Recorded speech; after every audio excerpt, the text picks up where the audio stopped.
Hi everyone, welcome back to another episode of the Canary Room. I think we're on episode 9 now. Loads in store today.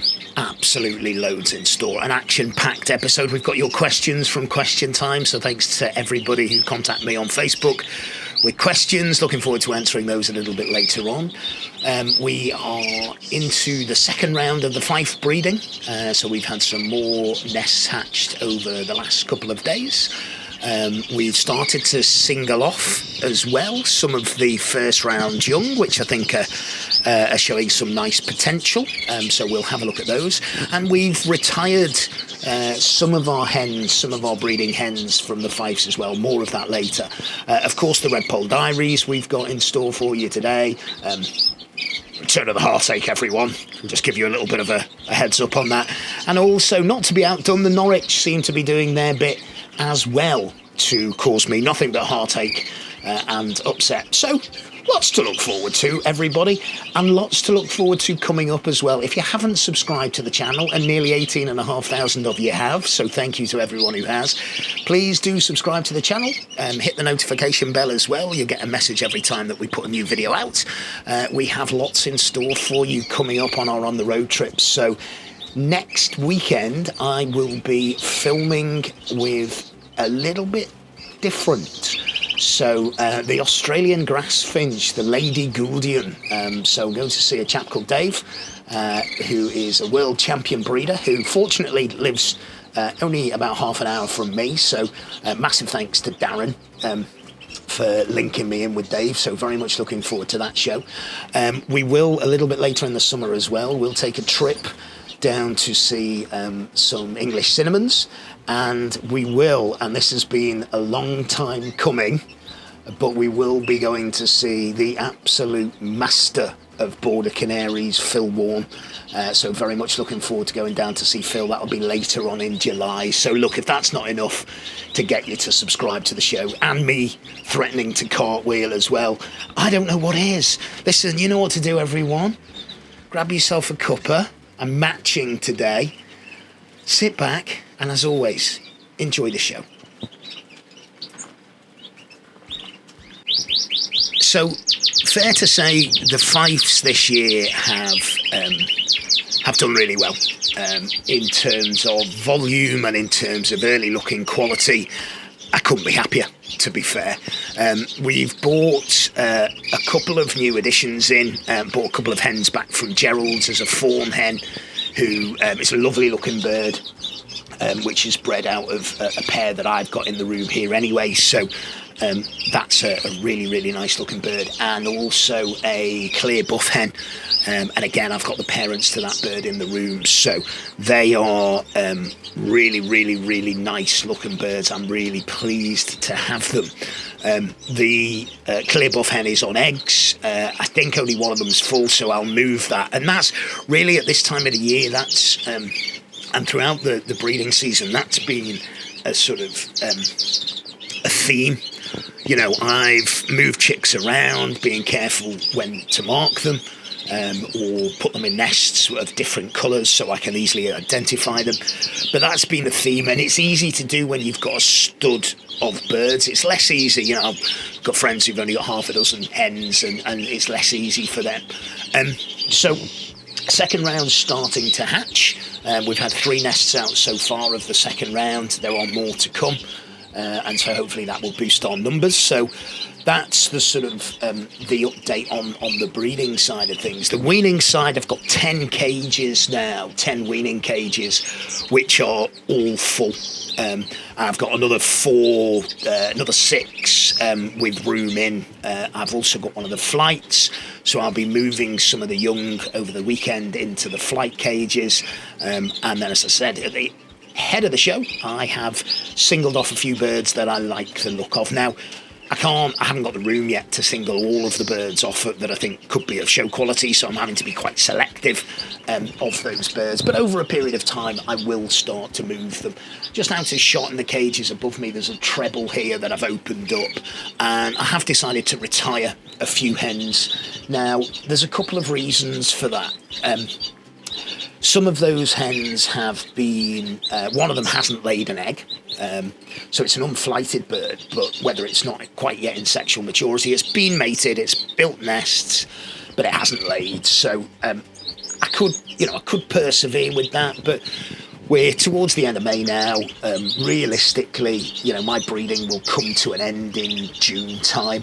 End of June, probably set my last nest, sort of beginning first week in July. So it hasn't done anything now, up to now, and so it's a bird that I'll probably keep for next year and give another go.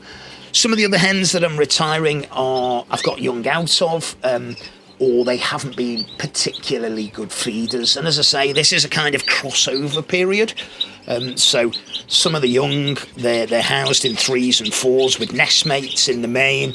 In the stock cages, I've seen a number of them on hard seed already. I am still giving soak seed and egg food twice a day to them, and greens as well. But I could kind of do with the cages. So I've made the decision there'll be 4 or 5 hens that I'm just going to retire for the season. So I'll stick baths on them, and they will, they'll spend the rest of the summer up in a flight cage. So Fife-wise, it's been a solid season. On track probably to beat our best ever numbers. Similar story the other side of the Pennines with Gerald, my partner, who's got some really nice birds already on the sticks there. So as always, although it's a while off yet, looking forward very much to the show season. So that's the good. Let's go on to our mates in the Red Pole Diaries now and bring ourselves back down to earth with a bump, shall we?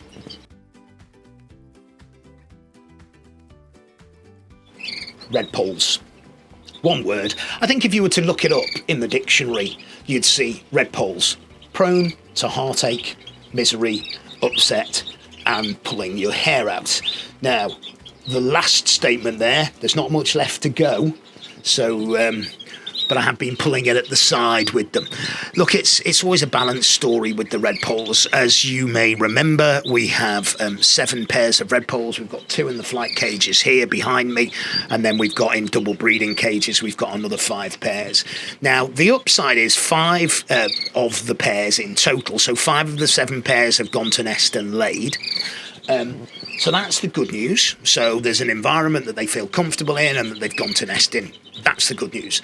And now the not so good news. The not so good news is the one pair in particular, which I'm really hoping to get some young out of, which is a split Isabel cock and a normal hen. So really want to breed some Isabel hens if I can for next year. They went down on eggs, took a while, went down on eggs. Doesn't look like there's anything in those eggs. There's a cobalt pair, they're due to hatch in the next day or so. No sign of any chicks yet. And then there's a silver hen and a gat hen split for pied with a pied cock. And I've got 1 young out of them so far, which is visually normal. And she's been down on 6 eggs. She's turfed a few of those eggs, to be fair, so I don't know whether they're no good. But they're due to hatch any day now as well. So that's the cages there. In the flights behind me, 1 pair, which I got 4 young out of in the first round. She started to lay again, although she looks like she's missed today. They did lay a second round. She hatched 2, but those birds didn't make it. They had black spot and I treated, but it was a little bit too late. Well, let's finish the red pole section with a bit of good news, which is my other pair here, which I got 2 from in the first round.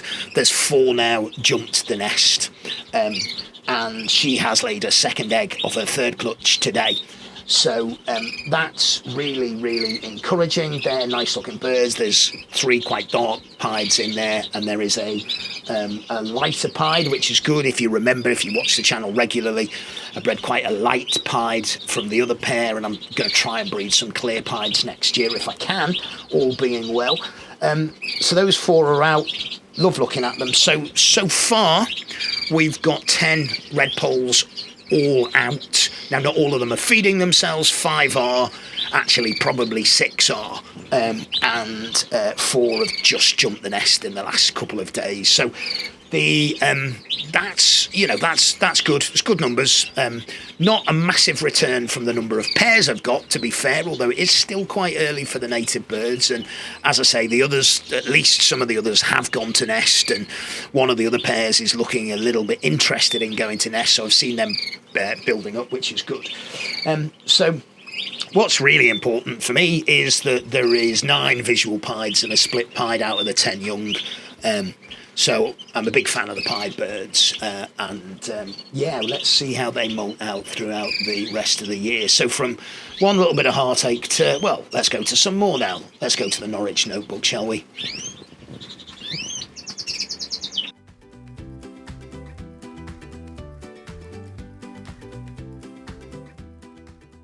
Don't know where to start. Really don't. It seems not to be outdone this year. The Norwich have raised their game to be the complete heartbreakers in the Canary Row. And I tell you this, because I know people are having different seasons across the UK and Europe and beyond. And I tell you this because, it happens to the best of us. And this year is just one of those years with the Norwich. Now, we got off to a slow start. We had 5 young hatch, one of them 4 from one pair, 1 from another. We lost that young one quite soon, so we were left with 4. They were rung, they were feathered up. I'm talking about them in the past tense here. And then the thing with the Norwich is that they are slower than the Fifes to sort of develop. Now, I'm often asked, when do you take the birds away from your young? And the answer to that question is when you are very, very confident that they are feeding and picking up themselves, not before. So there is, if you read any of the books, talks about 21 days. It's only 21 days if the young are feeding themselves. I did the same with the Fifes. I left Fifes in longer because I wasn't certain that they were feeding themselves. And I've done the same with the Norwich, in fact. In one of the pairs with our white cockbird and a ticked yellow hen, I left the bird in there, and it must have been 28, 30 days, and I was really confident that it was picking up and feeding itself. I weaned 2 Norwich. I'd lost 2 fully feathered up. I weaned 2 Norwich, and within sort of 72 hours, I'd lost both of them. And I was gutted, gutted because immediately you reflect on, your husbandry. They're on newspaper, I change the paper daily in the cages, the weaning cages. They were weaned together. They had apple, they had all of the things that I wean canaries with, which I've successfully weaned all of the other canaries with. Just wasn't to be. And that's, it's upsetting. So there is 1 Norwich chick left. That's with a little fawn hen, a little fawn Fife hen. And I came in this morning, believe it or not, looked in the cage, couldn't see it anywhere. And the little so-and-so had forced its way out through the drinker and was cowering in the corner of the shed. Now, I get into the bird room about 6:30 every morning. And so fortunately, I was in an early enough time to get it. No idea how long it had been out for.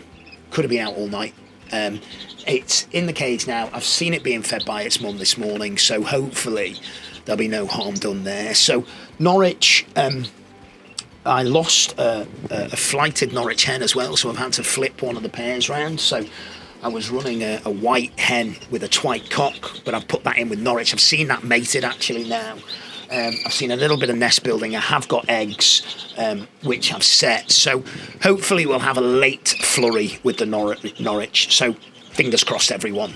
That's our Norwich Notebook. It's now time for your questions. It's question time.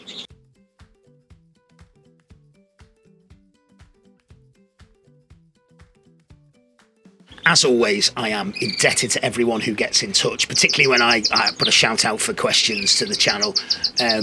I get loads back, and I'm forever grateful for that. So if you have put a question in, thank you very much indeed. I do try and answer all of them, if not on the channel itself, on the show, on the platform of Facebook, or via Messenger. Anyone who runs a YouTube channel will know that, you know, it's almost constant. You know, it's the channel's a global show, which I'm hugely grateful for, and I get messages through Instagram and Facebook Messenger pretty much every single day, and please keep them coming, because I really enjoy trying to help out wherever I can. First one comes in from a really good mate of mine, which is Russ Sykes, who's having a stunning season, absolutely stunning season, which is, how do you keep records of your youngsters during breeding, record cards into a book? Do you keep siblings together after weaning, or do you sort into groups of yellow, buff, light stalks, etc.? Cheers, Russ. Brilliant question, mate. Happy to answer it as well. So I do a couple of things, Russ. First thing is, I've got a book. In fact, if I just reach out with shot a second, it's here. So it's just a Josser book that I use, which, and what I do at the beginning of the season is I mark all of the cages. The cages are numbered anyway. So I'll write down what hens are in each cage and which male birds are in each cage as well. And then this year I'm using split aluminium rings. Normally I'd close ring the face, but I've got, I've been to the osteopath this morning, God love me, it's broken me. I've got real struggle with my right hand at the moment, which is my dominant hand. So any of you who watch the show regularly will know I suffer quite badly from shakes, and I've got pins and needles in this arm at the moment, which is not good. Enough of that. Back to the question.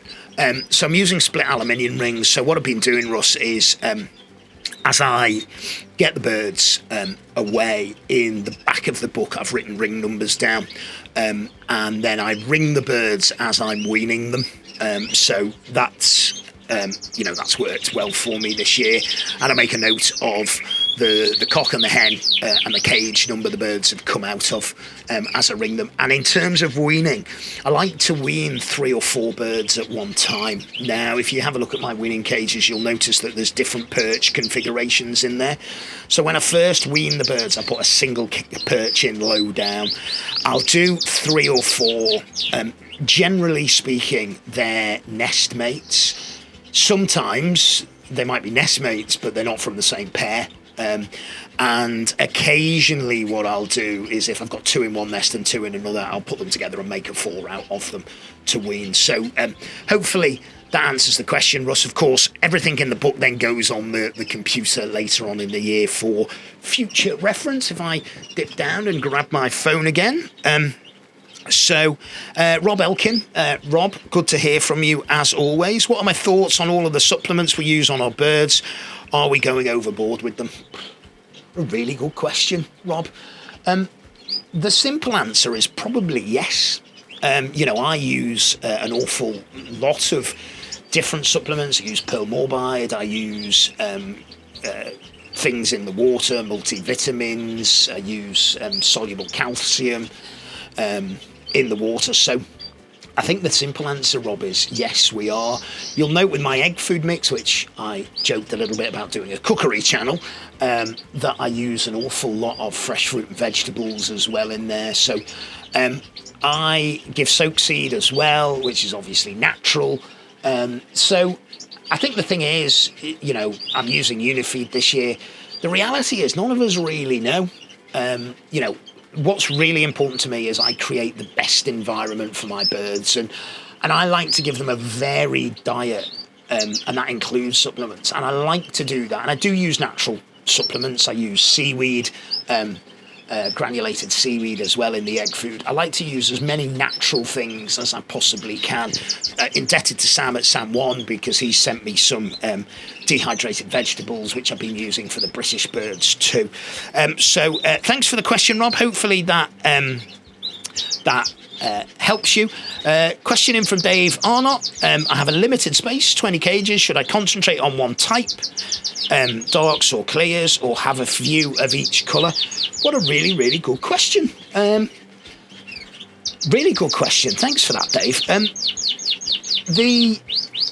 The most important thing for me, Dave, is that you've got colours of birds you like, because as anyone who keeps canaries or any type of bird will know, it's a busy old job, particularly this time of the year. I'm changing the egg food 2-3 times a day. I'm cleaning weaning cages out every day. You're cleaning stock cages out, you're moving birds around. You spend an awful lot of time there. So I guess my first thing to you would be have something in the cages you like looking at. And then the other thing is, depending on what you want to keep your birds for, if it's for showing, then keep the best quality that you can. Now, in my room at the moment, there is a mixture of all of the different colours. I've got clears, lightly variegated, heavily variegated, self-green birds. I've got the occasional blue. I've got fawns. I've got cinnamons. I've got cinnamon carriers. And I've got some white ground birds. So I have got a range of birds. But there are 94 cages in here, so I can do that. Moving forward with the partnership with Gerald, then I will be predominantly concentrating on the lighter birds here, but I will still keep a few darks as well. So hopefully, Dave, that answers the question for you. Chance for a couple more. So Martin Gentle poses a really interesting question. Hi Matt, is there anything that can be fed to male birds to stop them being so aggressive with hens? A couple of mine are nightmares, had to separate them all the time. The big thing, Martin, is, and particularly in a stud of birds like this where I'm running a cockbird with multiple hens, you want a little bit of aggression in the cockbirds. Is it additional protein that drives that aggression, or is it bred into them? And my mind is it's a factor of both. So if it's bred into them, very little you can do in terms of changing your feeding routine. I like the male birds to sing, dance, display, do the job, and then I'll bring them out of the cage. I do run a number of birds just as straight pairs, though, so I'm always mindful of the temperament of the birds. So I guess the short answer is you could probably try knocking off some of the protein that you give them. If you're giving them egg food and the likes, you probably knock that back a little bit, Martin. But I think fundamentally that aggression is probably bred into them. And the last question today is from Clogsy. I hope it's well in South Wales for you, mate, and I hope you've had another good breeding season.